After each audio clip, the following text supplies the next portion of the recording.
Teme a Dios y guarda sus mandamientos, porque esto es el todo del hombre.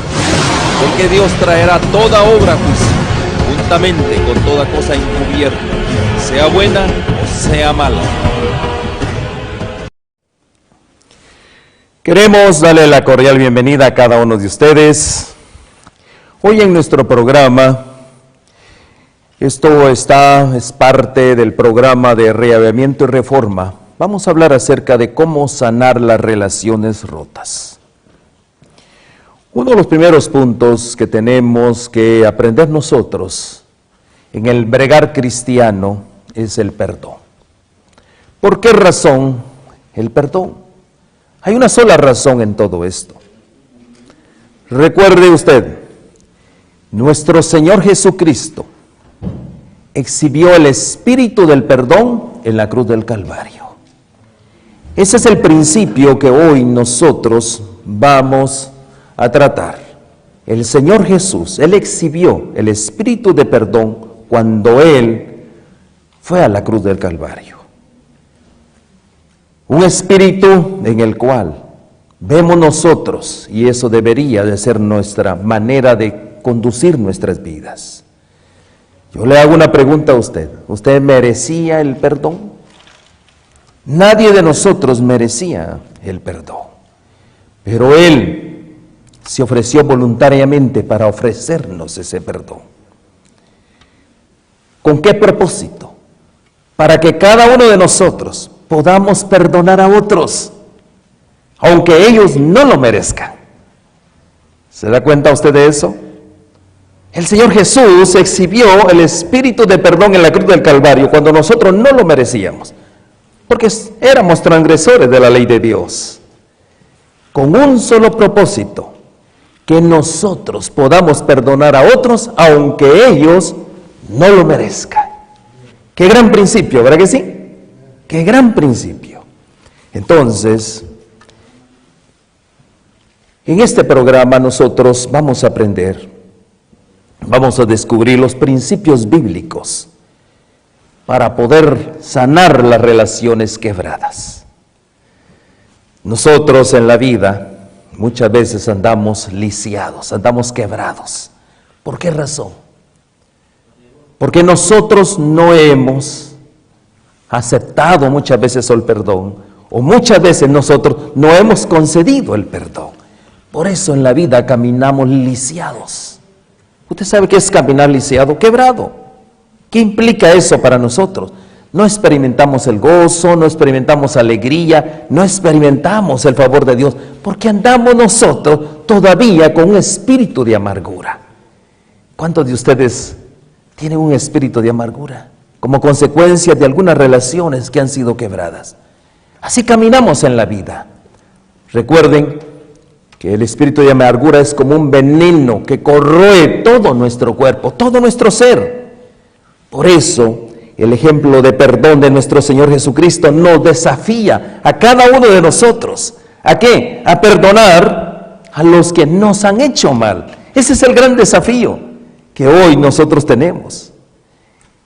Es el ejemplo de nuestro Señor Jesucristo. Nosotros, ¿será que podemos perdonar a aquellos que nos han hecho mal? Muchas veces decimos que sí. Yo puedo perdonar, pero ¿realmente hemos perdonado? Los principios del perdón, los principios bosquejados en la Biblia son tan revelantes o relevantes en nuestra vida hoy como lo fue en el tiempo del Señor Jesús. Y hoy vamos a estudiar dos ejemplos muy contundentes, registrados en la palabra de Dios, para aprender de esos ejemplos. Y vimos nosotros que uno de los ejemplos, y ya se leyó en la lectura bíblica, fue el ejemplo del apóstol Pablo con Juan Marcos. También vamos al otro ejemplo, el ejemplo de Filemón con Onésimo su esclavo. Dos ejemplos que fueron registrados en la palabra de Dios con propósitos para hoy, para que la iglesia de hoy tenga un crecimiento espiritual tomando en cuenta los ejemplos bíblicos. Entonces, aquí vemos nosotros problemas. Cuando nosotros leemos la palabra de Dios, podemos nosotros, y los comentarios inspirados, vemos nosotros ese gran problema que tuvo el apóstol Pablo justamente con Bernabé. ¿Cuál fue ese problema? El apóstol Pablo y Bernabé se llevaban muy bien, ¿verdad que sí? Los dos tenían grandes dones y talentos.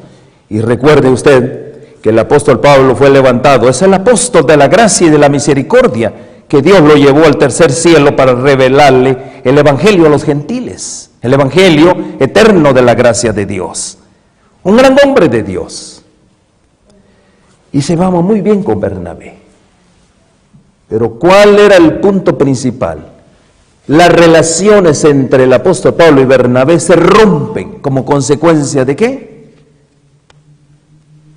Como consecuencia de que en el caso de Bernabé consentía mucho Juan Marcos. Y por eso se rompe una relación. Porque ¿cuál era el estándar del apóstol Pablo?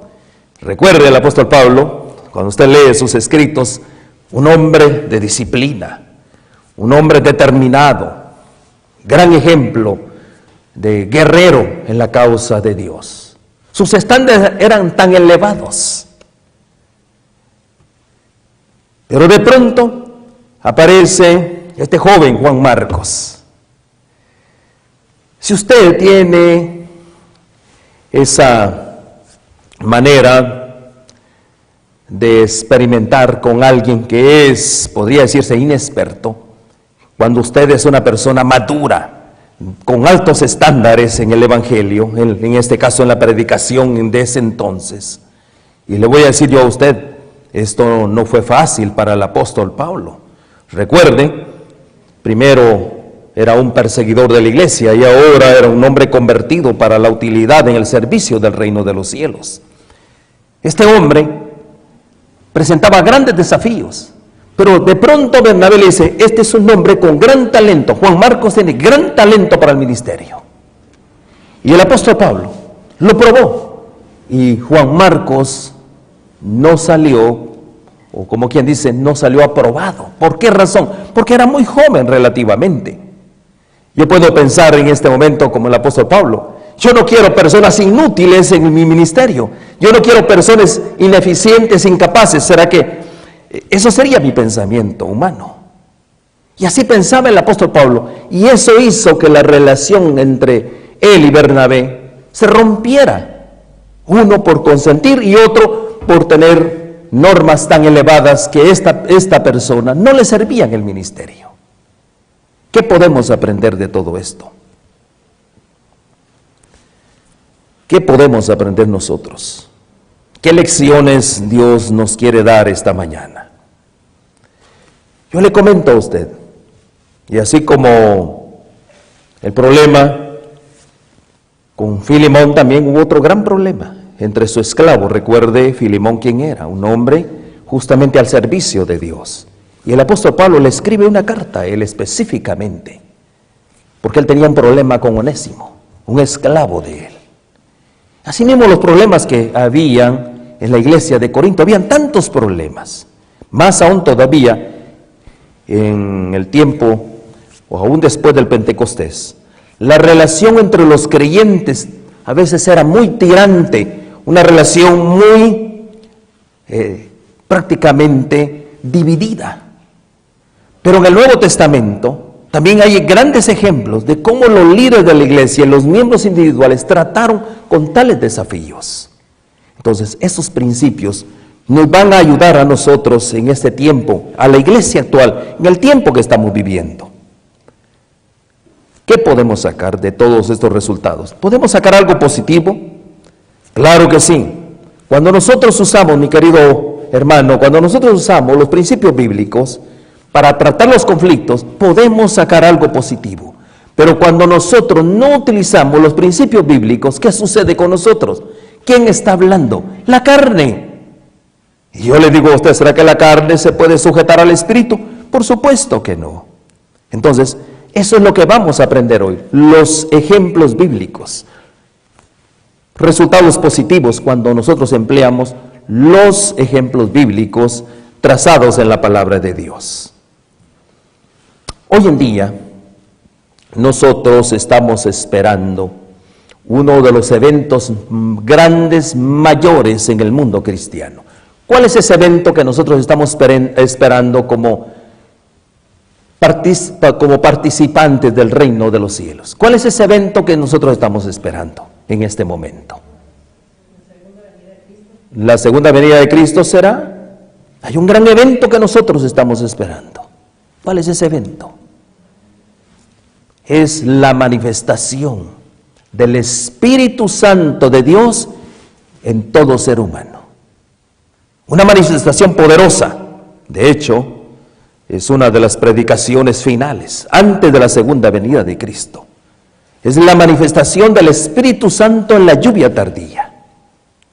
Y aquí hay algo bien importante. Y hay un comentario inspirado que dice que nosotros, el derramamiento del Espíritu Santo en la lluvia tardía van a ser como aguaceros.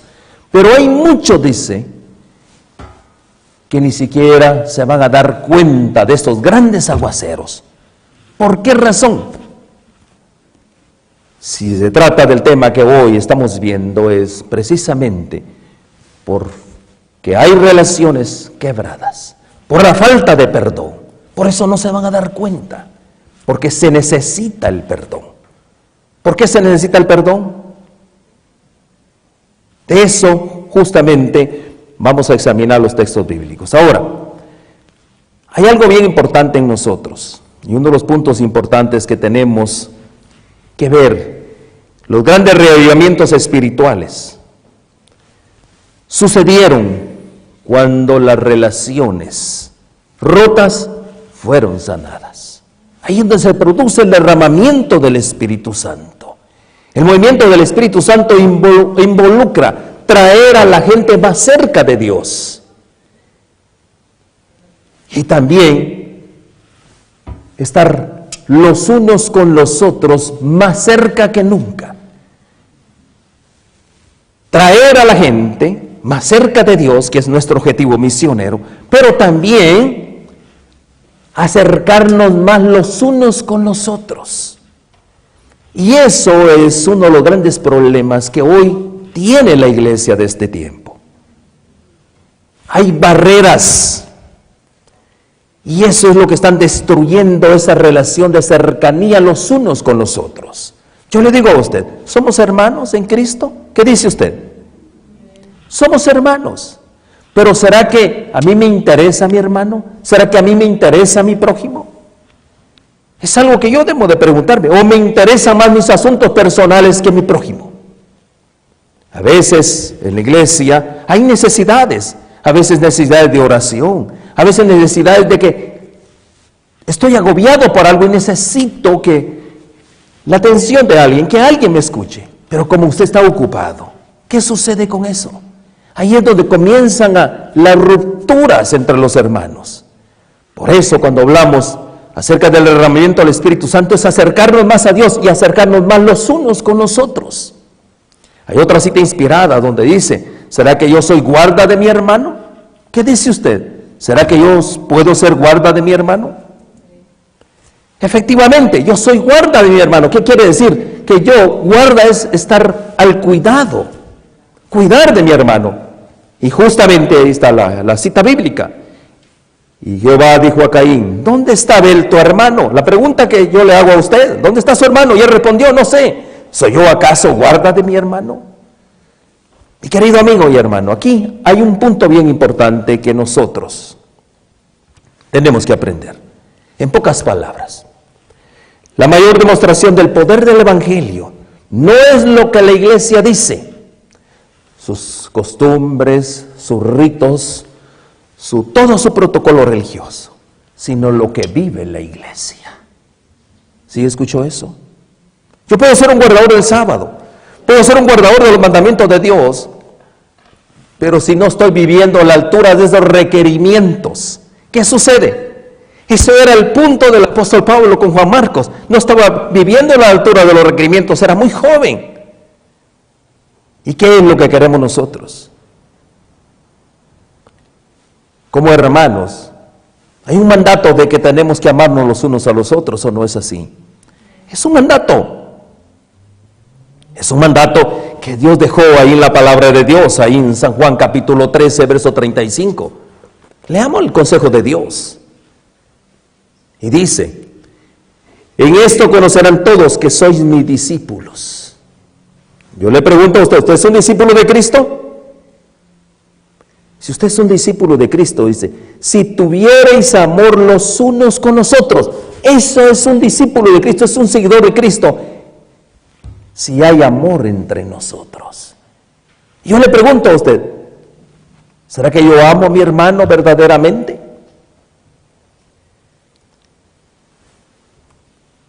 Sin este amor, todo lo que digamos,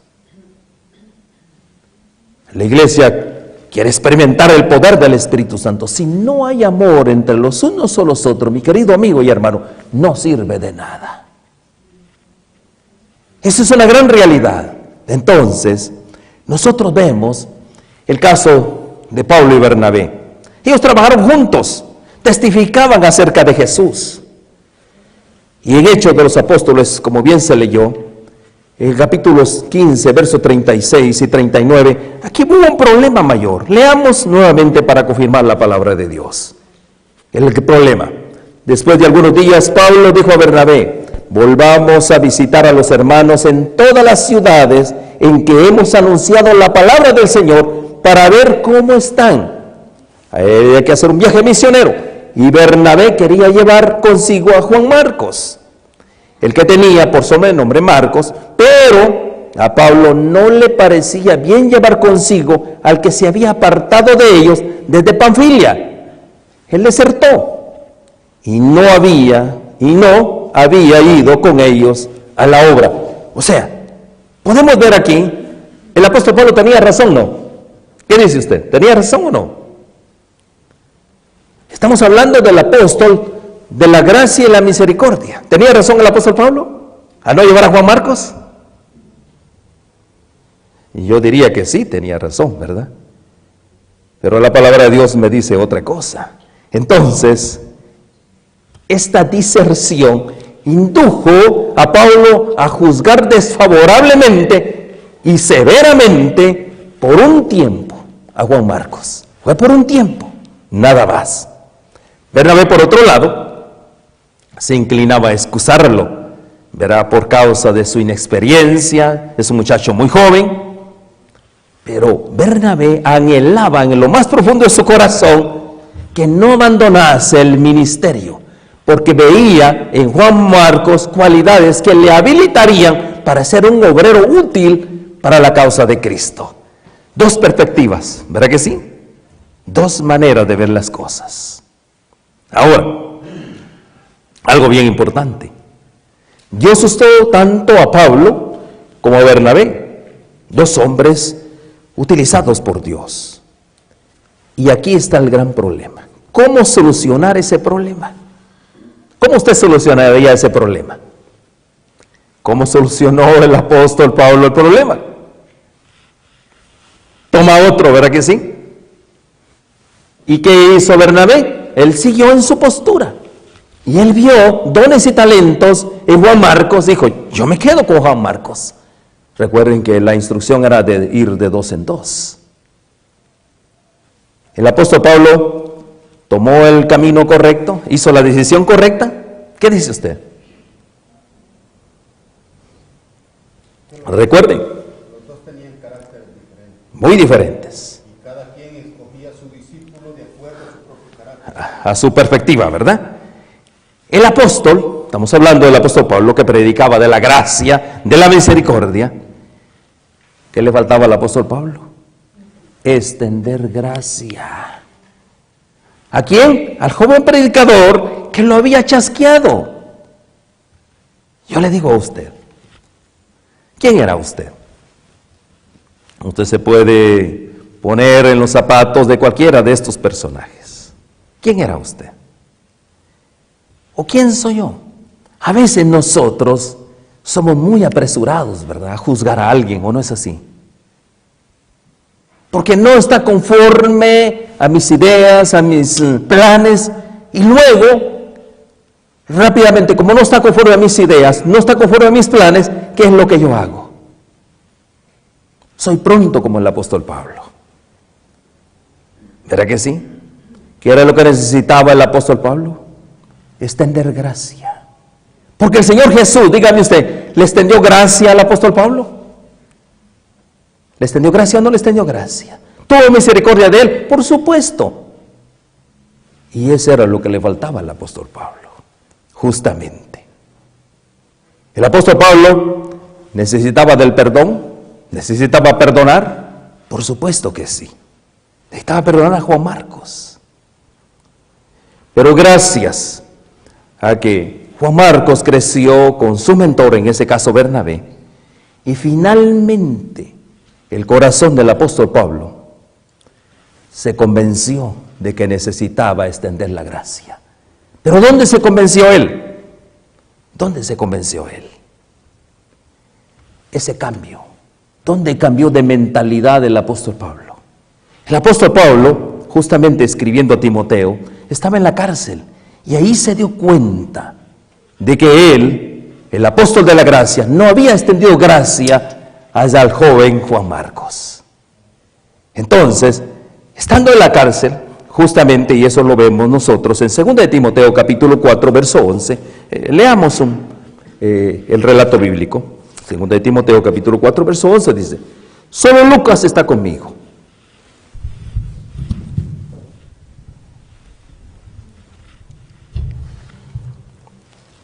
Y dice: solo Lucas está conmigo. Toma a Marcos, Juan Marcos, y tráele contigo, porque me es útil para el ministerio.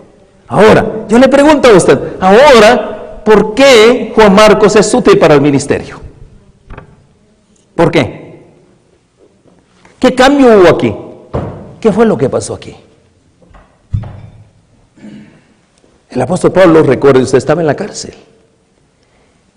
Ahora él entendió que era perdonar. Él entendió que primero a él lo perdonaron y ahora él extendía el perdón ¿a quién? A Juan Marcos. Ahora le dice, este hombre ahora es útil para el ministerio. En Colosenses, otra carta dirigida a Colosa, en el capítulo 4, verso 10, leamos esta carta. Colosenses capítulo 4, verso 10 dice: Aristarco, mi compañero de prisiones, os saluda. Y Marcos, el sobrino de Bernabé, era el sobrino, ¿verdad? Por eso lo defendía mucho, ¿no? Acerca del cual habéis recibido mandamiento, si fuere a vosotros recibirle. Mire ahora qué está haciendo el apóstol Pablo. Después que le extendió misericordia, él necesitaba extender el perdón también. Para él era una persona inútil, pero él entendió que cada uno de nosotros, y ahí está el punto principal, mi querido amigo y hermano, cada uno de nosotros tiene dones y talentos para el servicio de Dios.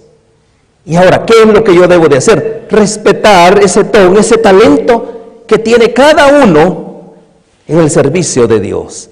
El apóstol Pablo estaba haciendo de menos justamente este talento, pero ahora nos damos cuenta que él ha cambiado su perspectiva acerca de Juan Marcos y ahora dice, si fuere a vosotros, recibirle.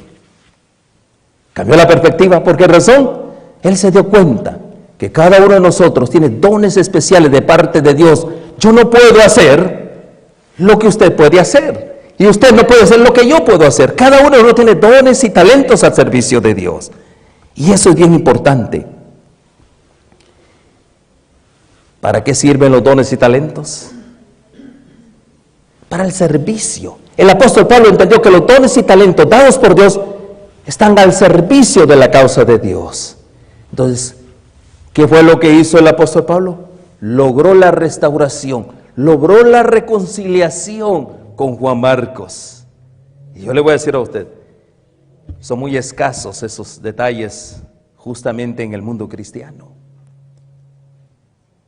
Juan Marcos llegó a ser uno de los compañeros de confianza del apóstol Pablo. Ya el apóstol Pablo estaba muy grande. Y el apóstol Pablo lo recomienda a la iglesia de Colosas como uno de los que ayudan en la predicación. Y al final de la vida del apóstol Pablo, él animó con energía a Timoteo a que viniera con Juan Marcos, dos jóvenes, a que lo vieran en Roma, porque él dijo, útil es para mí en el ministerio de la predicación. ¿Se da cuenta cómo se sanó eso? ¿Qué fue lo que ocurrió? Perdón. El apóstol de la gracia, el apóstol de la misericordia, el apóstol del perdón, estaba aquí con un problema grande. No había extendido perdón a Juan Marcos.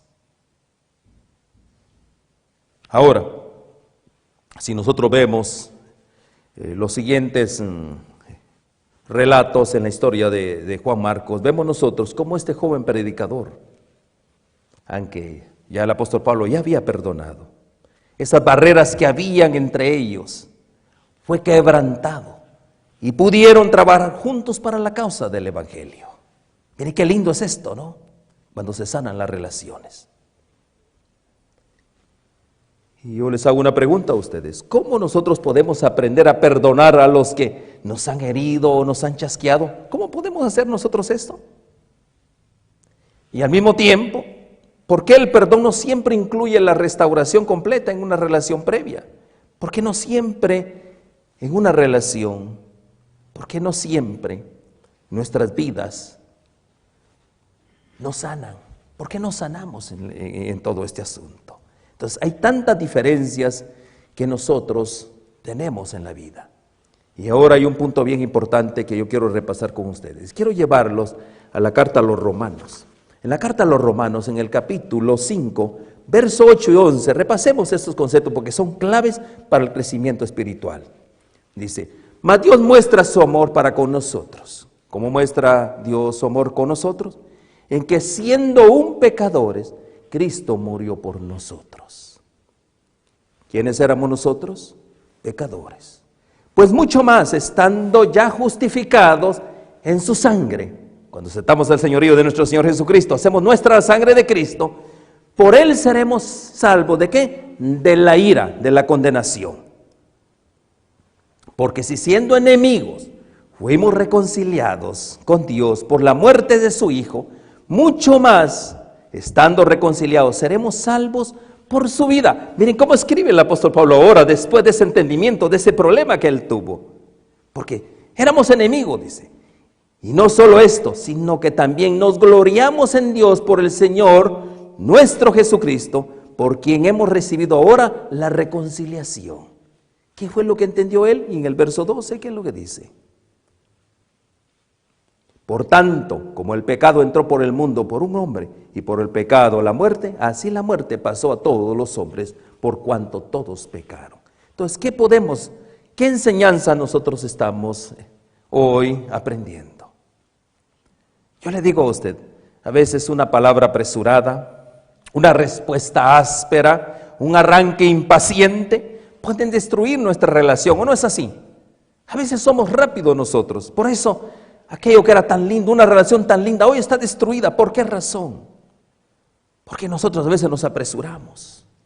A veces nosotros somos ásperos, nos impacientamos. Una de las cosas que debemos entender como cristianos es que nosotros tenemos, recuerde usted, ¿qué fue lo que exhibió Cristo en la cruz del Calvario?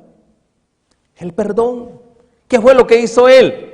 A todos aquellos que le abofetearon, que le escupieron, que hicieron oprobio a Él. ¿Cómo respondió Él? ¿Qué dijo? Perdónalos, porque no saben lo que hacen. ¿Usted podrá decir lo mismo? Al hermano que le ha ofendido, decirle, te perdono hermano, tú no sabes lo que estás haciendo. ¿Será que podemos decir eso nosotros? O decir, ya vendrá el día de la venganza. ¿Y de quién es la venganza? De mía es la venganza, dice Dios. ¿Será tuya la venganza? Yo a veces he dicho que la venganza es dulce, ¿verdad? Es agradable la venganza. Pero ¿qué dice Dios? Mía es la venganza. No os venguéis vosotros mismos, amados míos, sino dejad lugar a la ira de Dios. Es Dios. Porque escrito está, mía es la venganza, yo pagaré, dice el Señor. ¿Quién es el que paga? Entonces, ¿cuál debe de ser mi actitud? ¿Cuál debe de ser mi actitud? ¿Cómo yo voy a responder? Mi querido amigo y hermano, la capacidad de perdonar marca la gran diferencia. Así el perdón es tan vital para el que perdona, como también lo es para el perdonado. ¿Por qué marca la gran diferencia? Porque se sanan las relaciones. Ese es el punto principal. Yo le voy a decir a usted, el apóstol Pablo ahora escribe después de esa relación. Qué gran experiencia la que estamos nosotros hoy contando. Ahora escribe ahí en Romanos capítulo 5 y verso 8. Mire cómo escribe el apóstol Pablo. Después de una experiencia. Y dice, mas Dios muestra su amor para con nosotros, en que siendo aún pecadores, Cristo murió por nosotros. Entonces, ya el apóstol Pablo estaba juzgando ya a Juan Marcos, ¿verdad que sí? Cuando el trabajo no era eso, sino extenderle misericordia, extenderle gracia. Por eso, claramente, aquí hay un punto bien importante. ¿Cómo Dios nos mostró su perdón? ¿Cómo Dios nos mostró su perdón? Hermanos, la muerte del Hijo de Dios, nuestro Señor Jesucristo, qué mejor manera de demostrar cómo se perdona a los seres humanos. Ahora, yo le pregunto a usted, ¿cómo usted demostraría el perdón a otra persona que le ha ofendido? ¿Muriendo por esa persona? ¿Verdad que no? ¿Qué es lo que tiene que hacer? ¿Qué es lo que tiene que hacer? Venir a esa persona y decirle, perdóname, perdóname. Si esa persona tiene madurez espiritual, ¿qué es lo que va a hacer? Perdonar. Pero si no tiene madurez espiritual, ¿qué es lo que va a hacer? No lo va a perdonar. Sí te perdono, pero solo, digámoslo así, te perdono. Pero no hay una regeneración en el corazón, porque esa persona no ha nacido de nuevo. Entonces, qué importante es que nosotros podamos aprender qué es el perdón. Mi querido amigo y hermano, nosotros tenemos una naturaleza caída, nosotros tenemos una naturaleza pecaminosa, nosotros éramos hostiles a Dios. ¿Quién tomó la iniciativa? Dios, porque usted no la tomó. Dios tomó la iniciativa a través de su Hijo y nos reconcilió consigo mismo por medio de la muerte de nuestro Señor Jesucristo. ¿Qué tenemos que hacer nosotros? Tomar la iniciativa. ¿Cuántos de ustedes, estamos hablando aquí en la iglesia, cuántos de ustedes alguien ya los ha ofendido en esta iglesia? ¿Qué tiene que hacer usted? Yo no le hablo hasta que él me hable. ¿Qué es lo que tiene que hacer? Doctor, ¿qué es lo que tiene que hacer usted? ¿Qué es lo que tiene que hacer usted? Tomar la iniciativa. No, pero es que él me hizo daño. No, doctor, usted tome la iniciativa. ¿Y qué tiene que hacer? Vaya, humíllese si es posible o no es así. ¿Será malo eso? Esta iniciativa de tomar la iniciativa de ir con esa persona es lo que hace la gran diferencia. Porque todos tenemos ¿qué? Un ego, tenemos un orgullo. Me ofendió. ¿Cuántos han orado para que le vaya mal a alguien? ¿Usted qué está hablando? Sí. Yo nunca he orado para que le vaya mal a alguien, pero en mis pensamientos sí. ¿Sí o no? No, cuidado, yo nunca voy a hacer eso, pero en mis pensamientos sí. Y cuando miro que a alguien le fue mal, a alguien Dios lo está tratando, digo, se lo merece. Lo pienso. ¿Qué hay en mi corazón? ¿Qué es lo que hay en mi corazón? Yo le digo a usted, le comento a usted, perdonar es liberar. ¿Liberar de qué? A otro de una condenación.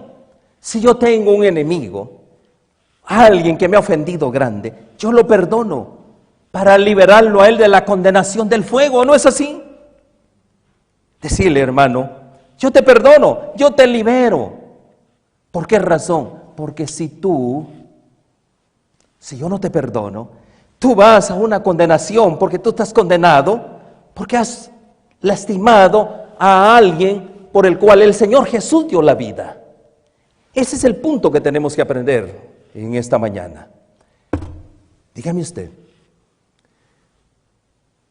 el apóstol Pablo entendió que el Señor Jesús había dado la vida por Juan Marcos.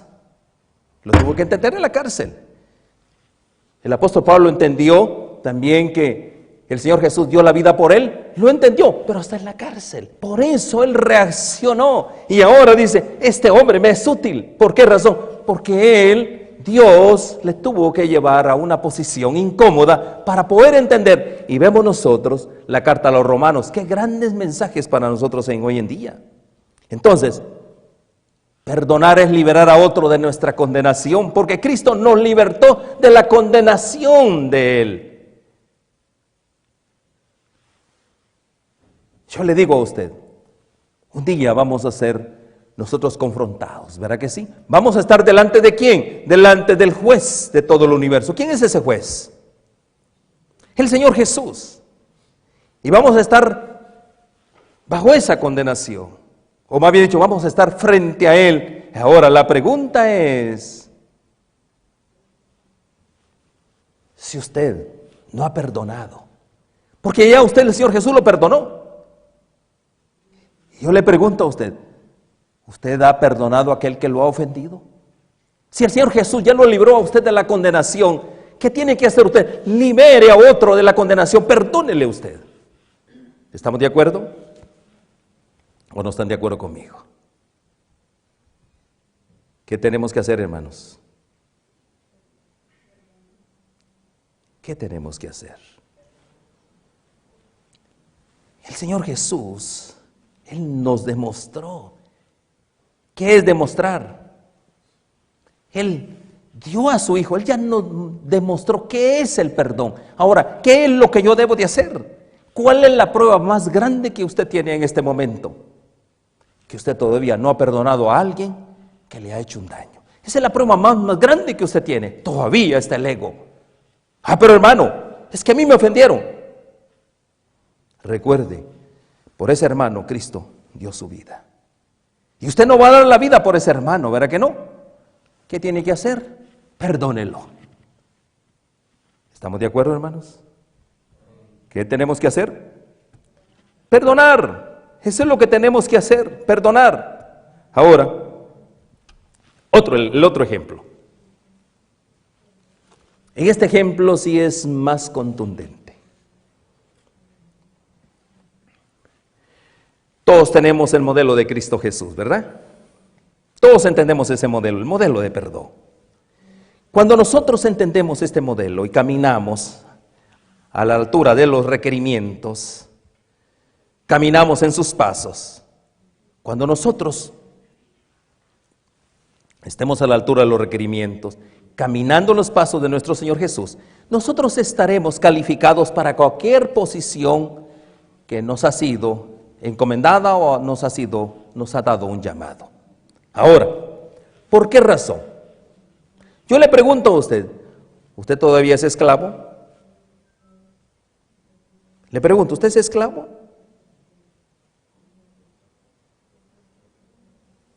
Miren el comentario.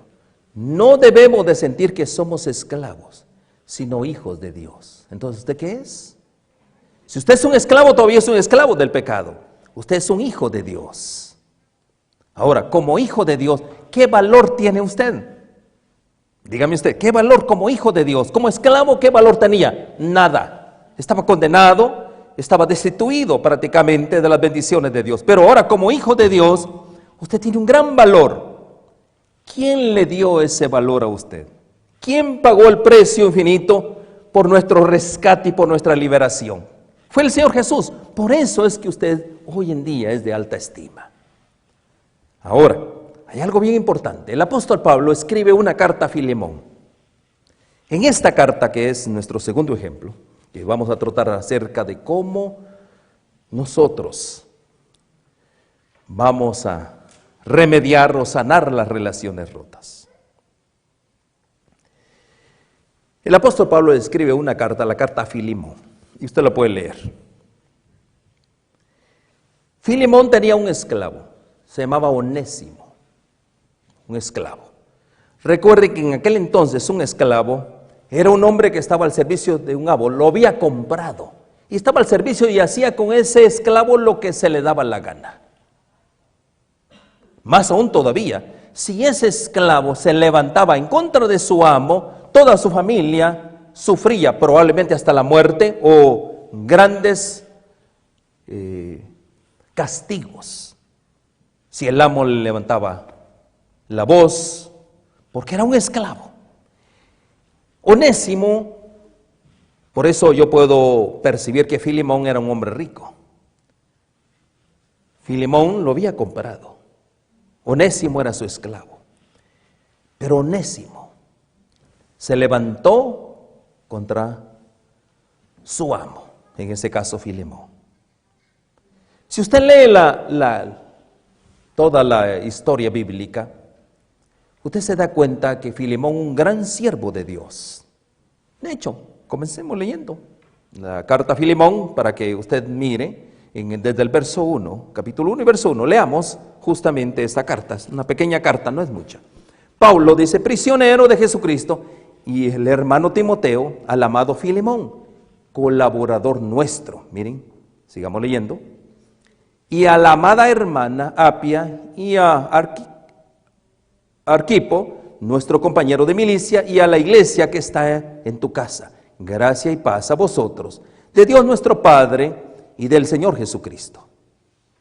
Doy gracias a mi Dios, haciendo siempre memoria de ti en mis oraciones, porque oigo del amor, escuche bien esto, oigo del amor y de la fe que tienes hacia el Señor Jesús y para con todos los santos. ¿Quién era Filemón? Era un hombre de Dios.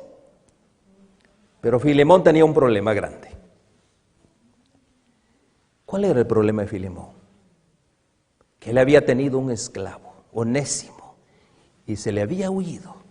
Y Filemón, por eso la carta a Filemón es una carta de reconciliación, es una carta de restauración. ¿Por qué razón? Porque Filemón albergaba en su corazón un espíritu de amargura por la actitud de Onésimo. ¿Y qué sucedió? Providencia de Dios, Onésimo se encuentra con el apóstol Pablo en Roma. Y ahora viene todo ese gran relato. Aquí, justamente, por eso se escribe la carta a Filemón. ¿En qué consiste esta carta? Esta carta es una apelación personal del apóstol Pablo a su amigo Filemón con respecto a restaurar la relación con su esclavo que había huido. Esa es la razón de la carta a Filemón. Entonces, ¿por qué razón? Porque estas relaciones, ¿por qué eran tan importantes estas relaciones para el apóstol Pablo? El apóstol Pablo sabía que las relaciones quebradas son perjudiciales para el crecimiento espiritual, tanto para uno como para el otro. ¿Qué estaba pasando con Filemón? Gran siervo de Dios, pero tenía un problema. Tenía amargura en su corazón. Por lo consiguiente, Onésimo también tenía otro problema. Recuerden que Filemón fue uno de los grandes líderes de la iglesia de Colosas. Entonces, tenía un espíritu de amargura hacia Onésimo, que le estaba manchando su testimonio cristiano. Testimonio cristiano, sí, porque él no era una persona que sentía gozo, alegría, porque había en él un espíritu de amargura. Entonces, aquí vemos nosotros, y eso leemos nosotros, esta declaración del mismo apóstol Pablo a los Gálatas en capítulo 3, verso 28. Miren esta declaración, dice: ya no hay judío ni griego, no hay esclavo ni libre, no hay varón ni mujer, porque todos vosotros sois uno, ¿qué? En Cristo Jesús. Entonces, yo le digo a usted, ¿quiénes somos nosotros? ¿Nosotros somos ya uno en Cristo Jesús? ¿O nosotros somos uno para uno? ese uno soy yo. Por eso, en el verso 16 de la carta, leamos el verso 16. Vamos a irnos al verso 16 para entender mejor. Ya no ya como esclavo, sino como más que esclavo, como hermano amado, mayormente para mí, pero cuanto más para ti, tanto en la carne como en el Señor. Entonces, ahora, ¿en qué se había convertido en Onésimo? En un hermano, ya no un esclavo. Y ahora, por eso la carta, él dice, ya no es más esclavo, pero es que es mío, me corresponde todo lo que me hizo. No, Filemón, le dice, claramente le dice, no ya como esclavo, sino como más que esclavo, como hermano, amado, mayormente para mí, dice el apóstol Pablo, porque él me ha servido en el ministerio, pero cuanto más para ti. ¿Por qué le dijo cuanto más para ti? Si le había causado problemas. ¿Por qué le dijo cuanto más para ti? Porque aquí vemos nosotros la restauración, la sanidad por la amargura de espíritu que cargaba Filemón, tanto en la carne como en el Señor. Y le hace la aclaración. Estás agobiado en la carne, también estás agobiado en tu espíritu. Por eso es que Él te lo estoy enviando a ti para que tú sanes de todo esto. ¿Qué lección podemos aprender en todo esto? Ahora, como hermano en Cristo, Onésimo era un obrero dispuesto. Ahora Onésimo, que era un esclavo, ahora tiene un futuro maravilloso.